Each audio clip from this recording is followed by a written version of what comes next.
Bank A harus ditutup. Tapi Bank A milik. Milik siapa? Gitu. Ah, Iya, oke.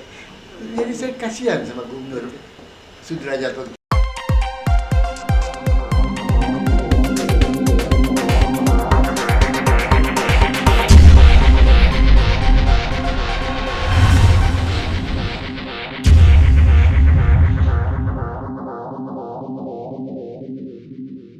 Ada faktor X itu. Betul.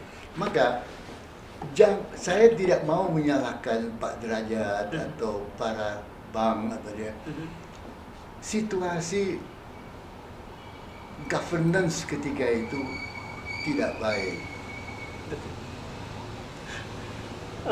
Pak, selama Bapak bergaul dengan Pak Harto, menjadi pembantu beliau sebagai di kabinet, sebagai menteri di kabinet, pernahkah misalnya berselisih paham atau sampai sesuatu yang agak hangat waktu itu? Ada satu ya yang saya belajar. Saya orang Sumatera, ya, Yeah. Minangkabau. Teman saya di Joyo, Broto, Ali, Jawa. Jawa. Gitu. Jadi kalau kami kita berlima itu ngomong sama Pak Harto, saya lihat ada style yang tertentu, gaya tertentu. Kecenderungan saya sebagai orang Minang, Ya. hitam adalah hitam. Kecenderungannya. Orang Minang itu apa? Lugas lah ya. Tidak bisa ini. Tapi, dan ini saya belajar kemudian, di dalam budaya Jawa, kau mesti bilang bahwa hitam itu tidak putih. Maka tujuanmu tetap dicapai. Jadi bisa hitam tidak hitam. Kita mengatakan tidak putih. Ya, tapi bisa dengan hitam itu tidak putih. Sama kan maksudnya? Iya, betul. Tapi approach-nya lain. Nah, karena saya ini orang non-Jawa dan sering-sering kalau kita ngobrol Pak Harto lantas kepacut keluar bahasa Jawa macam-macam, saya tidak bisa mengerti dia. Maka Pak Harto bilang, coba yuk datang kita ngobrol gitu.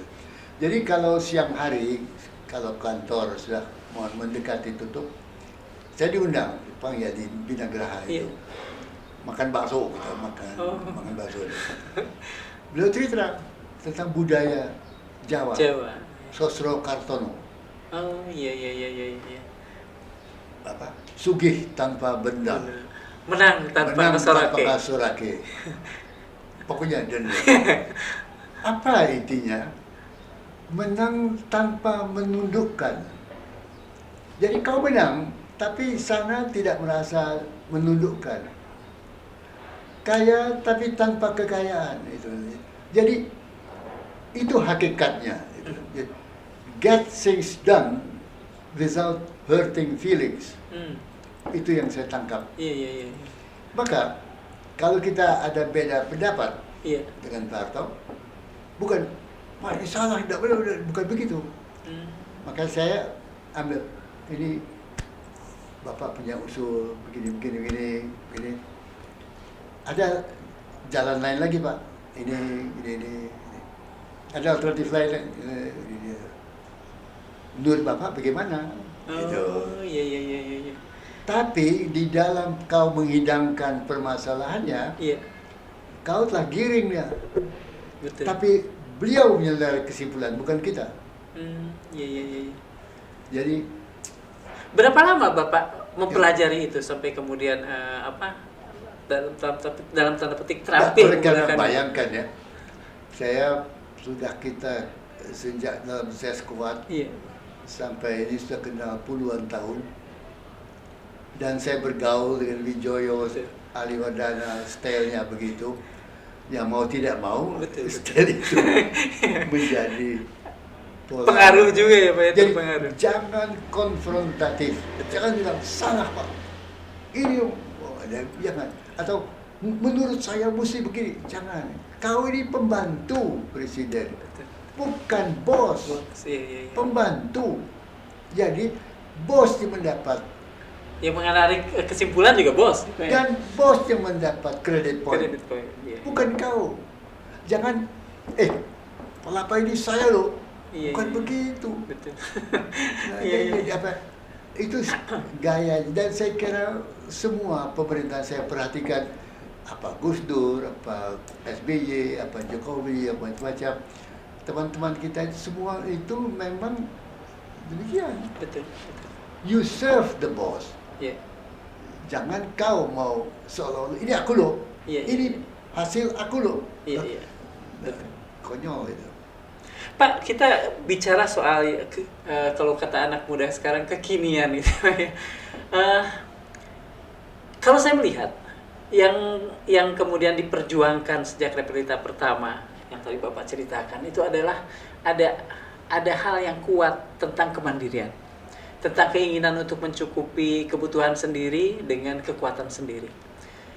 Kalau kita benturkan dengan, kita konfrontasikan dengan keadaan saat ini yang tadi Bapak katakan juga sempat ketlingsut atau apa ya namanya, agak kurang ada di generasi saat ini. Semua kemudian kita lebih senang tergantung pada impor, kurang ini impor, kurang itu impor. Apa yang membuat gejala ini muncul sementara gejala kemandirian seolah-olah tidak mendapatkan tempat di negeri ini? Gini ya, masa kerja sama presiden itu 5 tahun. Betul. Kalau berhasil jadi 5 tahun lagi. Di dalam waktu 5 tahun, Bapak Presiden harus perform. Iya, betul. Gitu, bro. Terutama kalau misalnya agar 5 tahun lagi itu, Pak. Nah, tapi tidak tahu kan, ketika kau mulai untuk bekerja, kau kan yang tahu 5 tahun. Iya. Nah, waktu zamannya Pak Harto, mengikatnya Repelita, Oh iya. rencana betul. pembangunan 5 tahun. Jadi kita tanya dulu pada Bapak maunya apa? Deng. Maka the political climate disepakati dalam Repelita itu. Sehingga garisnya sudah jelas. Swasembada pangan, Iya. gitu. Ini macam-macam itu. Sehingga yang lain-lain, yang nempel lain itu tidak muncul. Iya. Yang saya lihat sekarang ini, Repelita yang mengikat itu tidak ada. Oke. Misalnya, Iya. ibu kota negara baru, Iya. apa ada di dalam Repelita? Iya. Ada. Iya. Kereta api cepat, Jakarta Bandung, Iya. apa ada? Begitu. Jadi, kalau dulu itu, debatnya itu mengenai apa yang kau masukkan ke dalam Repelita itu. Mhm. Sekali di sana debat ramai Iya. itu, macam-macam itu. Dan Bapak Presiden maunya apa? Gitu. Tapi once itu terjadi, jegrek, mengikat kita semua. Iya. Menteri terikat, gubernur terikat, presiden terikat, semuanya terikat itu. Dan bukan bahasa abstrak. Jangan pakai bahasa pembangunan harus demikian rupa supaya terjadi kenaikan kesejahteraan dan kemakmuran tanpa Iya. inflasi. Tidak bisa itu. Harus sesuatu yang terukur harusnya ya. Kalau mau cepat, Iya. ada cost. Iya. Kalau ada cost, ada dampaknya. Iya. Maka apa yang mau dipilih? Ini atau itu? Itu. Mhm. Dan dalam ekonomi, kalau kau punya 100.000 rupiah misalnya, kau sendiri punya 1.000 rupiah. Iya. Lalu kau ke pasar, ada telur dengan 1.000 rupiah, ada rokok dengan 1.000 rupiah. Mhm. Apa yang kau Pilih. putuskan? Pilih. Betul. Yang kau putuskan pada saat kau beli rokok, kosnya adalah mengorbankan beli Beli telur. telur. Jadi ketika membeli rokok, kosnya bukan harga rokok saja, kosnya juga adalah telur yang saya korbankan. Karena itu, kos membuat ibu kota baru Iya. 466 triliun. Iya, betul. 466 triliun ini. Berarti diterikat ke sini, tidak bisa ke sini. Iya.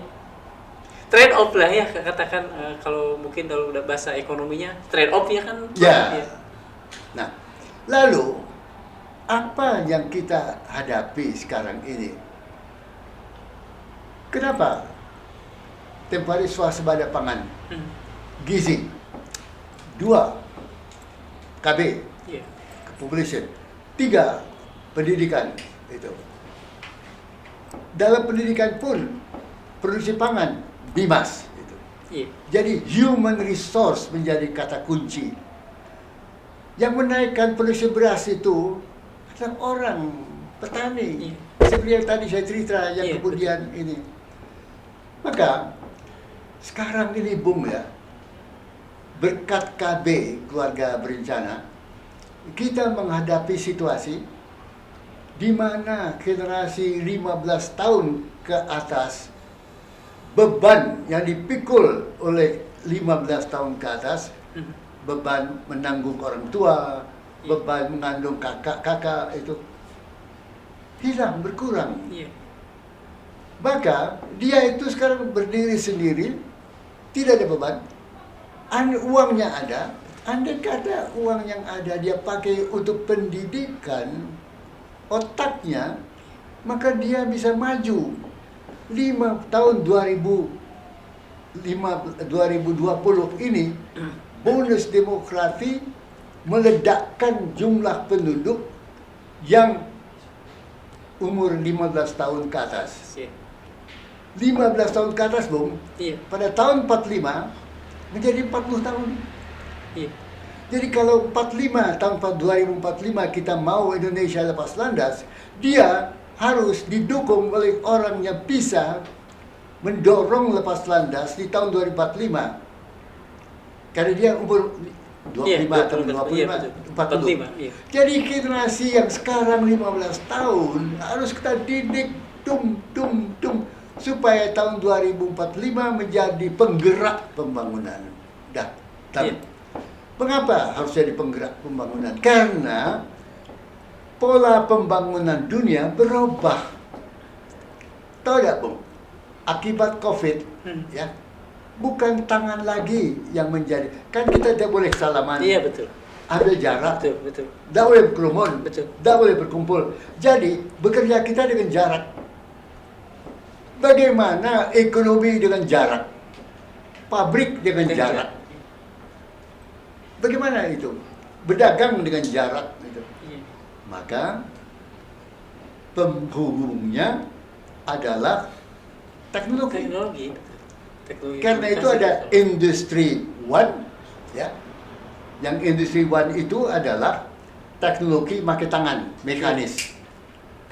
Naik menjadi Industri 2, pakai listrik. Iya. Naik Industri 3, pakai telekom. Naik Industri 4, memakai artificial intelligence, digital. Naik ke Industri 5 menjadi robot. Apa yang kita lihat? Peranan kita manusia ini terganti oleh teknologi. Betul.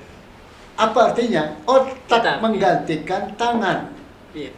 Apa artinya? Pendidikan manusia menjadi jauh lebih penting Iya. dari import pabrik-pabrik yang tidak mengandalkan teknologi. Nah, ini yang kemudian jadi dunia sekarang Industri 4, Indonesia Industri 2. Betul. Iya. Kenapa? Sumber daya manusia kita tertinggal. Coba periksa anak-anak 15 tahun ke atas membaca, berhitung, Iya. sains dari 70 negara dinilai oleh UNESCO, OECD, Organisasi Economic Community Development. Nomor 1 dari 70 negara pelajar-pelajar ini yang dinilai itu. Nomor 1 RRT. Cina ya. Nomor 2 Singapura. Di mana Indonesia? 64 di bawah. Jadi sekarang kita 64, Kalau kita tidak naik, bagaimana Iya. 2045? Iya. Maka logika saya tancap gas pada Untuk pendidikan. human resource development, bukan hanya pendidikan, Human resource development.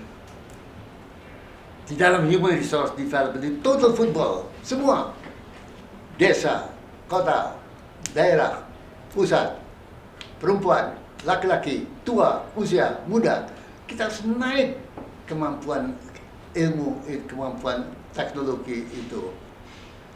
Nah, kalau tidak, kita ketinggalan. Oke. Akibat COVID ini, Bung, ya, Iya. memukul pendidikan. Iya, betul. Akibat COVID ini, belajar dari rumah. Iya. Mana ada listrik, mana ada telekom, mana ada digital dari anak-anak kita itu. Iya. Apalagi di daerah ya, Prof. Di daerah. Prof, begini, Prof. Kita pernah kita pernah menjadi negara dengan sumber daya alam yang hebat. Tetapi akhirnya kemudian seperti dikatakan oleh Richard Auty juga, itu hanya menjadi kutukan sumber daya alam buat negeri kita. Kita kita ada yang tadi Profesor katakan bonus demografi. Tetapi tanpa apa yang tadi Profesor katakan sebagai human resources development yang begitu kuat, kita juga apakah mungkin ini juga akan jadi kutukan demografi juga? Kalau menurut Prof. Jadi kalau kita tidak menaikkan sumber daya manusia dan kita selalu dibawa ke Singapura tanpa sumber daya alam bisa makmur. Iya. Apalagi RRT dengan sumber daya alam lebih makmur. Kuncinya bukan sumber daya alam, kuncinya kemampuan Manusia. mengelola sumber daya alam. Dan dalam hal mengelola sumber daya alam itu tanpa pencemaran, tanpa merusak. Iya. Berarti energi listrik Iya. jangan batu bara, Iya. jangan minyak bumi. Tapi kan batu bara juga bahkan dihapus sebagai bahan berbahaya baru-baru ini. Ya, jadi jangan mengeluarkan CO2. Iya. Kenapa? Kalau CO2 menimbulkan pencemaran sehingga merubah iklim, sehingga es kutub utara mencair, muka laut naik. Bukan yang tenggelam, bukan Amerika, bukan RRT, bukan Eropa, yang tenggelam RI, negara kepulauan. Iya. Karena itu jangan mencemarkan udara, Iya. robah ke energi matahari. Kita di Khatulistiwa. Betul. Australia nomor 1 pakai energi matahari. Australia di sini, kita di sini. Kenapa kita tidak? Iya, betul. Prof, begini. Profesor kan sempat menjadi menteri KLH dan pengetahuan saya, Profesor juga adalah orang di belakang keanekaragaman hayati ya, Prof ya. Kehati. Dengan dengan apa yang terjadi saat ini, bagaimana sebetulnya Profesor melihat? Sementara dulu misalnya Profesor begitu concern dengan lingkungan hidup, sementara sekarang kalau Profesor datang kemanapun, kita sudah kehilangan hutan tropis, kita sudah kehilangan sekian banyak sumber daya alam berupa tanaman dan sebagainya. Bagaimana Profesor melihat ini? Jadi Bung ya, saya ingin agar berpolitik sekarang ini lebih jujur. Berpolitik sekarang ini belum tentu hitam adalah hitam. Ketika ada kereta api cepat, Iya. Jakarta-Bandung, Betul. kenapa tidak ada diskusi? Kita punya highway, kita punya kapal terbang, kita punya kereta api, malahan ada kereta cepat Jakarta-Surabaya. Kenapa Jakarta-Bandung kereta api cepat itu tidak ada diskusi dan tidak ada reaksi dari kalangan yang mampu berpikir? Padahal saya ini bekas Menteri Perhubungan. Iya, betul. Saya ngomong sama Menteri Perhubungan Johan yang bekas Yonan. yang bekas Dirut PYKA. Iya. Kereta. Johan said, why? Kenapa? Beliau sendiri berkata, Saya tidak mengerti. Dan tercatat kan Pak Jonan sebetulnya pihak yang menolak awal-awalnya kalau saya Dan tidak yang salah. mengusulkan adalah Dir Menteri BUMN. Iya. Ini Menteri Perhubungan, kok tidak diajak ngomong? Iya. Bagaimana caranya gitu? Sekarang meledak Nah, kosnya. apakah ini karena tadi Pak terlalu banyak mengatakan hitam sebagai bukan putih? Nah, the political variables ya, dunia politik nampaknya enggan memungkinkan kita bicara hitam adalah hitam. Oke Pak, kita bicara sesuatu yang lebih ini ya Pak, yang lebih ringan. Usia Bapak tadi lahir tahun 30. Saya hitung 91 Pak ya. Apa Bapak masih membaca? Apa? Bapak masih membaca? Masih? Membaca? Oh iya, mesti dong. Baca. Setiap hari, setiap... Bung, kalau Bung ada IPAT, Iya. IPAT ya. Sekarang buku dari Bill Gates mengenai climate change Iya. barusan keluar, menggambarkan bagaimana climate change itu. Jadi kalau saya cerita tentang tenggelamnya itu kan, Tenggelamnya jauh apa? RI tadi betul? Dasgupta, seorang ahli bioteknologi, menyitrakan tentang ancaman keanekaragaman hayati. Dan dia cemas, keanekaragaman hayati yang terkaya di dunia, RI, Indonesia. Tapi kita menghancurkannya dengan merubah hutan dan sebagainya. Dan kenapa orang Indonesia di atas kekayaan alam yang kaya itu, kenapa orang Indonesia itu miskin?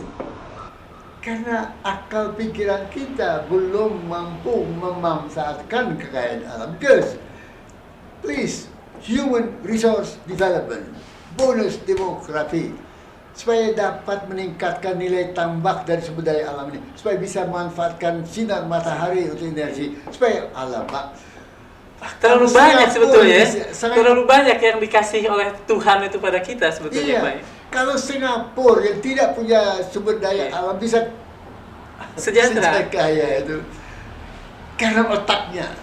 Kenapa kita tidak belajar matematika dari Singapura? Jadi, tidak ngerti. Seberapa ini Pak jadwal Bapak untuk membaca ini? Pagi, siang, sore, malam? Kita pagi biasanya. Pagi ya biasanya. Berapa jam Pak kalau boleh tahu? Nah, jadi banyak, astagfirullah, banyak Bung.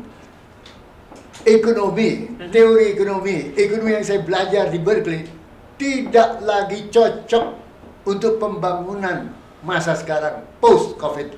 Oh. Sehingga lahir sekarang dalam debat antara ahli-ahli Betul. the new economics untuk mendukung the new normal. Kemana arahnya Pak? The new economic dalam the new normal ini? Digitalisasi, teknologi. Oke. Berat berarti. Perkembangannya itu ada robot, Bung. Iya.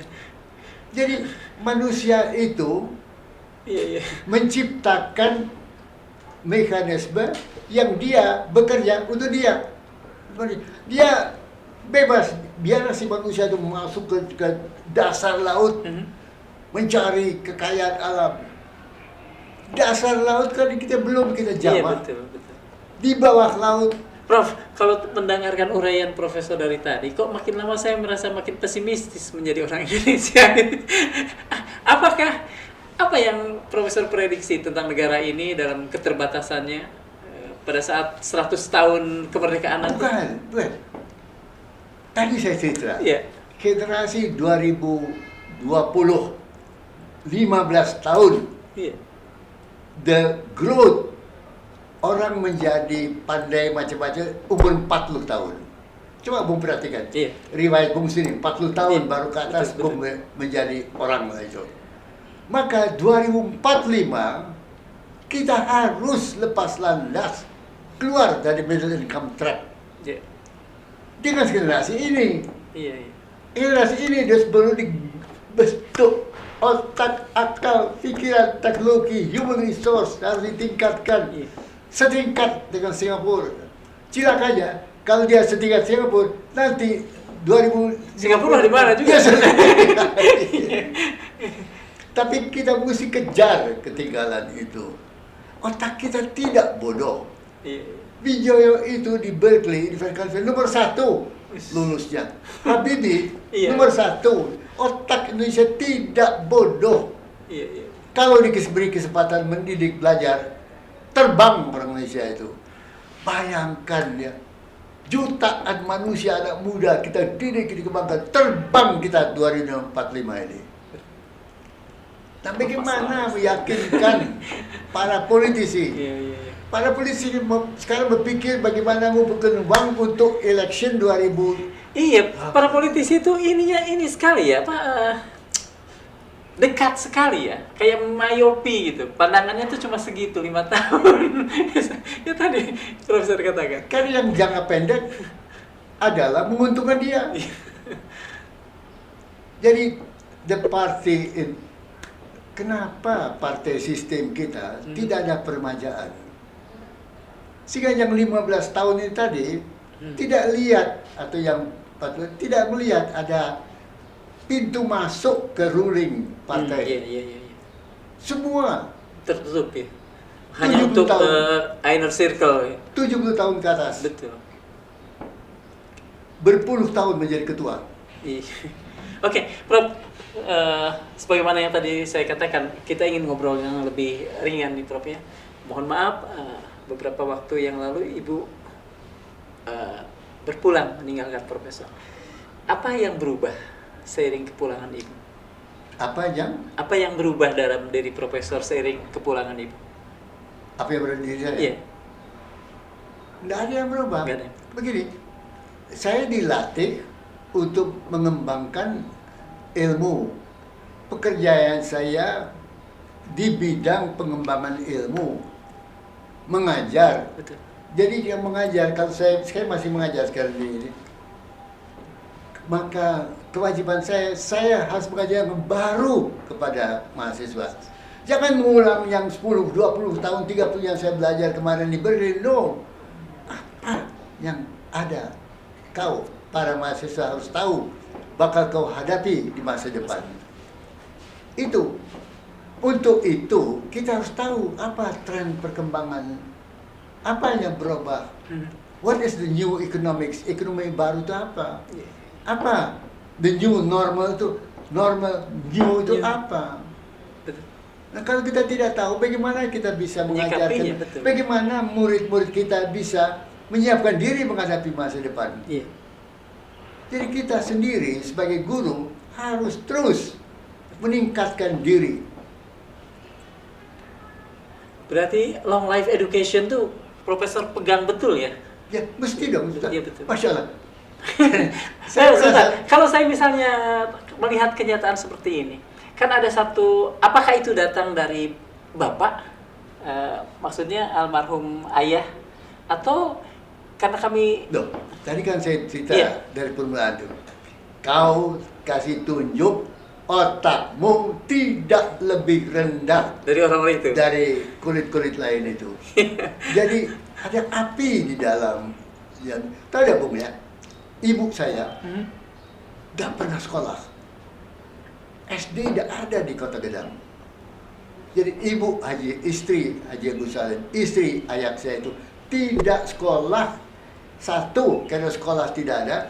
Dua, karena perempuan memang tidak Tidak patut didorong belajar untuk sekolah, betul. Namun toh ibu saya bisa baca, tulis bahasa Belanda, bahasa Indonesia lancar, dididik oleh ayah saya. Dan ibu saya itu selalu, kalau saya sudah tamat SD, saya kasih lihat saya sekolah itu ijazah macam. Pertanyaan ibu apa? Setelah ini ada apa sekolah berikut? SMP. Naik, masuk ke SMP. Tamat SMP, kembali ke ibu. Setelah ini Tanya apa? Ada apa? SMA. Tamat lagi apa? Fakultas. tamat apa? Dokter Andes. Nah, cita keinginan ibu saya menjadi dokter manusia. Karena iya, iya, di iya. Kota Gedang, di kampung itu, kebanyakan 80% orang ke kedokteran. Jadi DR menurut ibu saya adalah pegang tangan, uang masuk. Seperti orang dokter kan. Iya. Jadi ketika saya jadi dokter, Bali, Dikiranya itu ya. ini bisa.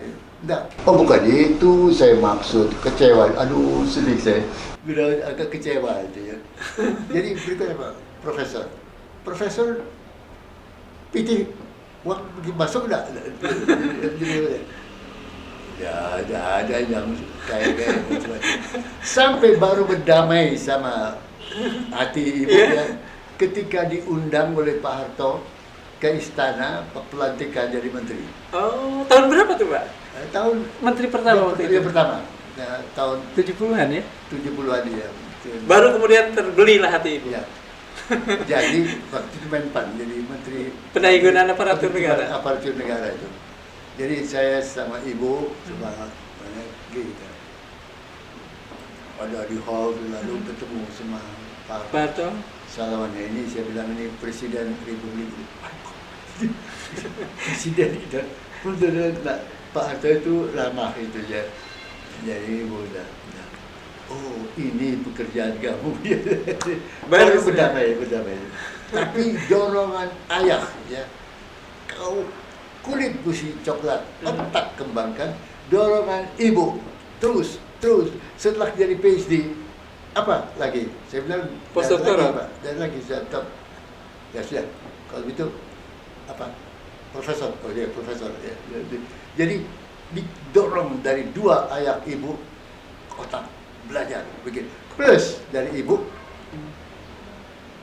hablu minallah hablu minan nas ilmu untuk ini ilmu juga pahami ke ini.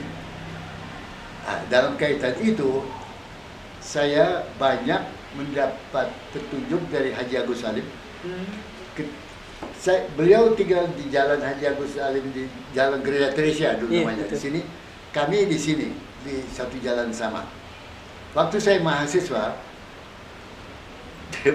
itu kan orang tua saya masih di Palembang. Jadi saya bersama sama kakak. Tapi ngerti kalau sama kakak kan makan makanan itu kan nggak keruan. Iya. Jadi habis kuliah jam 1 saya menyempatkan diri singgah di Gereja Teresia.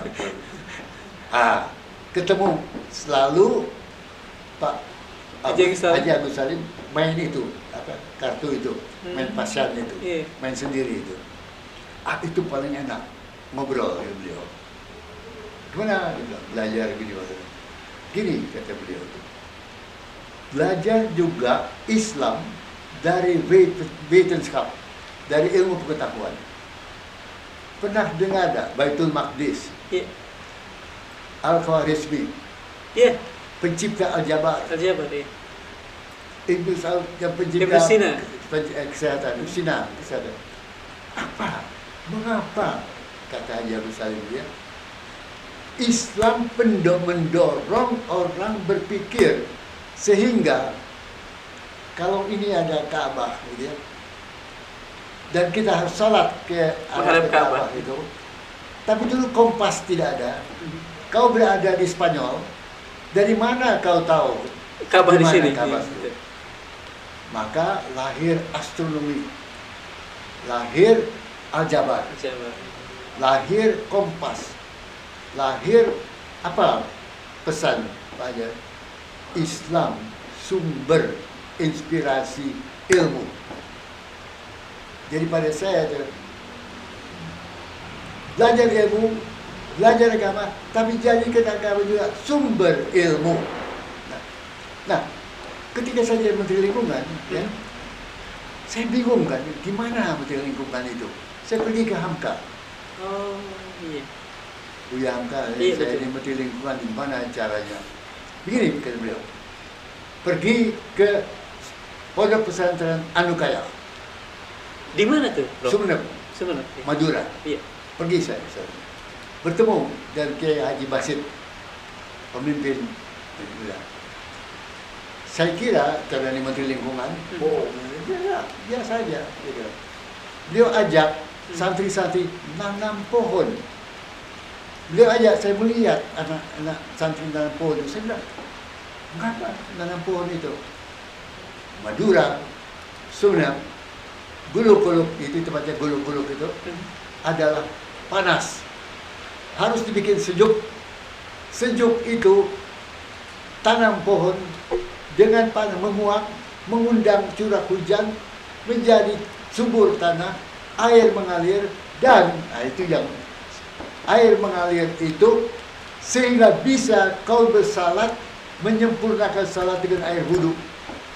Jadi beliau santri menanam pohon bukan untuk mengembangkan lingkungan, karena kau Menteri Lingkungan, no, untuk kesempurnaan salat. Masya Allah, itu dorongan orang memperbaiki alam supaya bisa salat yang sempurna. Nah itu kan Islam yang betul itu. Bukan Islam yang berkelahi-kelahi. Nah, Baitul Maqdis, Islam yang mengembangkan ilmu. Nah, ke sana kita harus kembangkan. Apa kuncinya? Seperti kata ayah, otak, akal, pikiran, belajar, pikir. Gitu. Karena itu betul-betul Bung ya, untuk pembangunan Indonesia ini, baik dari sudut kebutuhan agama, belajar, baik dari sudut pembangunan, belajar, baik dari sudut generasi, bonus, belajar, baik dari kemajuan teknologi, belajar, baik mencapai kemajuan 2045, harus meningkatkan kemampuan otak, akal, pikiran, teknologi. Terima kasih sekali Prof. Saya pikir sudah cukup ya. Ada beberapa pertanyaan yang saya pikir sudah dijawab sendiri oleh Prof sebelum saya bertanya bahkan. Terutama soal hubungan dengan Pak Agus Salim tadi. Karena saya membaca bahwa Profesor kan kemenakan ya. Maaf kalau bertele-tele. Gak apa-apa. Terima kasih sekali sudah mengganggu, sudah mengambil waktu Profesor cukup lama. Ya,